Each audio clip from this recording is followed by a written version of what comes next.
क्रीडावृत्त T20च्या विश्वचषक स्पर्धेत भारतानं दुसऱ्यांदा अंतिम फेरीमध्ये प्रवेश केलाय।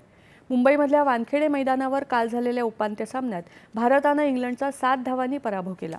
अत्यंत उत्कंठावर्धक झालेल्या सामन्यात प्रथम फलंदाजी करताना भारतानं संजू सॅमसनच्या 42 चेंडूंमध्ये 89, शिवम दुबेच्या 25 चेंडूत 43 धावा, ईशान किशनच्या 18 चेंडूत 39 धावांच्या जोरावर 253 धावांचा डोंगर उभा केला।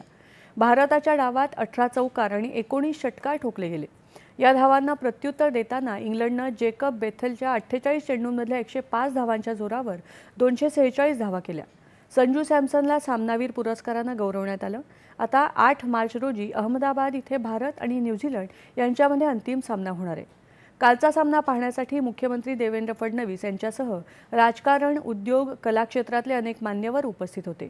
दरम्यान भारत आणि ऑस्ट्रेलिया यांच्या महिला संघाचा कसोटी सामना आजपासून सुरू होतोय।